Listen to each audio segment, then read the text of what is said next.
Divine appointments. We hear that word a lot. I've thrown it around in the youth room several times. And sometimes I get the really funny look. Sometimes I get a look like, okay, maybe I had missed my divine appointment. So, with that said, to clear things up just a little bit, I ran across this article that I thought was amazing. It kind of elaborates on what or how to tell that you may possibly be in a divine appointment. And not only how to know maybe you're in a divine appointment, the things that will happen if you follow through the divine appointment. In Jeremiah 29:11, it says, For I know the plans I have for you, declares the Lord, plans to prosper you and not harm you, plans to give you hope in the future. With that said, that ought to make divine appointments a little easier. God tells us He's not going to hurt us. If God's carrying us to the situation, I don't think He's going to carry us through a situation to hurt us. So if we're following God's plan, we should be safe. So the first thing that we come to, a divine appointment often takes place in a vulnerable moment. What does it mean? Are we always, when we come to a divine appointment, are we in the best of situations? A lot of times I think we're probably caught off guard. We don't know what just happened. We had this individual approach us and maybe they asked us for something, or maybe they just so happened and ran into you at the hallways of school.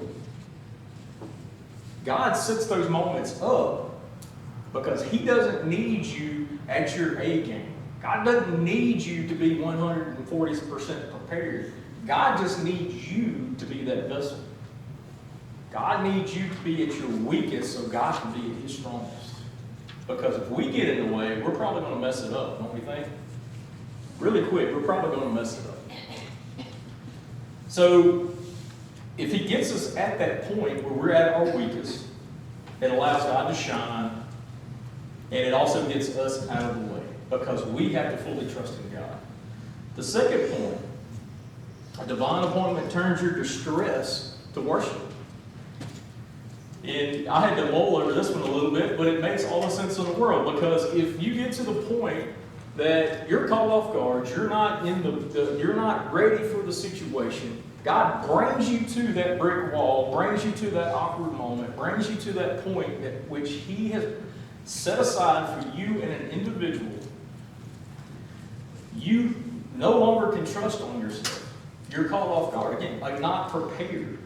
And when we're not prepared, that leads us on God because He's fully prepared, which turns into worship because we have to. We have to worship God to get us through those moments. A lot of times I catch myself, Lord, you got to help me get through this because I don't have a clue what to say right now. Some of the toughest situations in the world, school shooting. What do you tell your classmates? I don't have a clue. You don't know what to say. But because I don't know what to say, God knows exactly what needs to be said. That's what led to my salvation.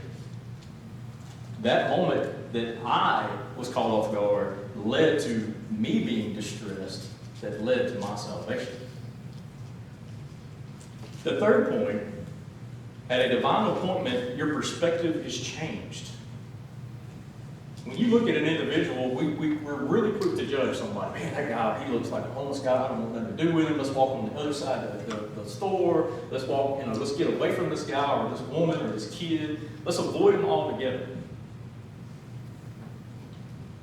If it's a divine appointment, guess what? I don't care how far you try to go left. I don't care how far you try to go right. You're going to run into that individual. That appointment will happen. Now, not to say that you're going to fully follow through with that appointment, but that appointment you will meet at some point. At that point in time, your perspective has to change. We can't look at that individual as a homeless person. We can't look at that individual as an individual that maybe isn't the same class as us, or maybe they don't fit in school. They're not part of that group. They're not part of our workplace clique, or whatever that case may be. Our perspective has to change to the point that that is a person God has put in our way for us to go and have that divine appointment with. Our perspective has to change. That's a soul that God is calling me to go to talk to them, to lead to their, possibly lead to their salvation. And a lot of times what happens is you get in that situation. We find out that God's already prepared the way. God just needs us to be that vessel. The individual is just waiting to say yes, but we're so scared. We don't want to go and talk to them. Our perspective has to completely change on this thought. The fourth point, at the divine appointment, your fear meets God's favor. When we're scared of the big bad bear or whatever, what do we often forget? God's way bigger, right? God's way scarier when it comes to defending his children. So why do we allow our fear to get in there? But if we allow our fear, we allow that challenge to be put in front of us, we allow us to go down those first three steps, we get to this point, we're going to be met with God's favor. God's going to show us something or allow us to be a part of something that's just absolutely amazing. The fifth point, at that divine appointment, God reveals his grace to you. We don't understand why we're in this point. Don't have a clue. How many times do you walk up to that person to talk to them about salvation or whatever the case may be? Maybe they're just hungry. Salvation is not always that point. Maybe they're hungry. Maybe they're lost. Maybe they're, and when I say lost, I mean like they don't know where they're at. He's going to reveal his grace to us to allow us to answer what that call may be. Last week at BBS, I told this story. So there was a huge divine appointment with a gentleman in the Dollar Tree. I had made my mind up. I'm not going to get in the middle of a whole bunch of youth or children worried about pieing me or worried about pieing Brother Charles. I was going to stay out of it. I wasn't going to get involved. I was just going to take my pie and move on. Well, every time I go by the Dollar Tree to go get something for BBS or do something for BBS for the next day, that particular day, it's like my vehicle just turned into the parking lot. I'm kind of like, okay, what am I doing here? So I go in, I get the first buggy load of stuff. I'm like, I'm going to even it out. And the Lord's like, no, keep going. I go get a second buggy. Fill that buggy up. I'm like, well, this ought to be enough. And then just so happened, as I say that, there's a third empty buggy as I'm walking by it. And the Lord said, there's another one. I fill the third buggy up. I make it to the register, and I started off my conversation with this lady, and I said, ma'am, she was the worker there, and I said, I'm sorry on the front end.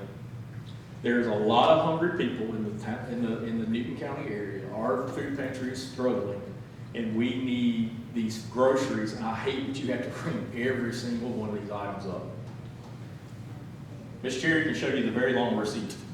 It's this long, about folded over 4 times. But what Miss Cherry doesn't see, yep, there's a receipt. What Miss Cherry didn't see was there was a gentleman in the store who had been following me. And I'm like, what is this guy doing? I don't have my pistol, it's in the truck. You know, I'm in the middle of Newton, they see me grabbing all these groceries, they're going to assume I have money. I'm going through all these scenarios of what I was taught in enhanced concealed carry class. This is what you do when you have this happen. I didn't know that I was going to be in the middle of a divine appointment with an individual. This individual, who asked to remain anonymous, had been helped by the Chunky Food Pantry multiple occasions. This individual had finally gotten blessed enough by God, he got back on his feet. And not only did he get back on his feet, he was in a stable job, working to make a living for him and his family, and had the money to take one of those grocery carts from me and pay the $150 to check that basket out. What Miss Cherry doesn't know, there was another $150 worth of groceries. A divine moment, a divine appointment. We never know where it's going to go. Here we are in a situation where this man didn't know who I was. He knew something was up because not just anybody goes in the Dollar Tree and buys a whole bunch of groceries. It just don't add up. But he revealed the grace that he had given this guy all those times. And now this guy is in a moment himself, a divine moment, to say, here's $150. I'm so blessed to that point that here's the money. You need to take this and pour this back into the chunky food pantry. What can I do to help from this point forward? Which, of course, I'm like, you know where the food pantry is. Come and help. Buy more groceries. I don't know. What you need to get in touch with the pastor there and see what their need is and help fulfill it. And the sixth one, last but not least, a divine appointment. Everything changes.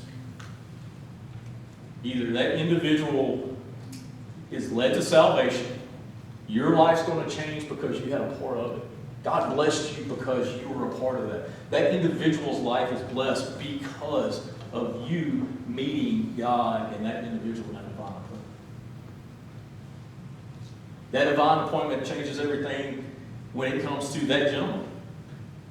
Because he had to go to the food pantry and he had to get to the point that he recognized he couldn't do it and needed that. That led to another thing changing, which led to, most likely, which I never asked him, but I assume from the way he talked in Scripture that he was quoting, he got saved that led to him turning his life around to the point that he was able to bless this food pantry.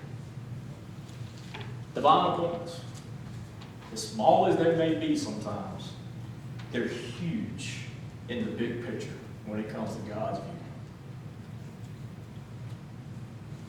And I'll end with this. We must,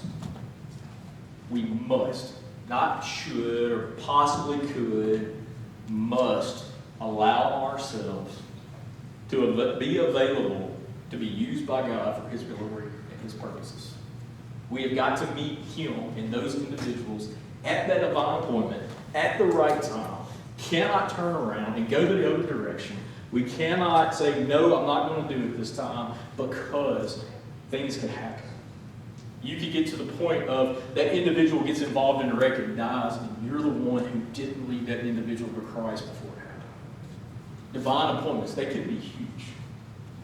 And we must take advantage of every one of those if we're saved.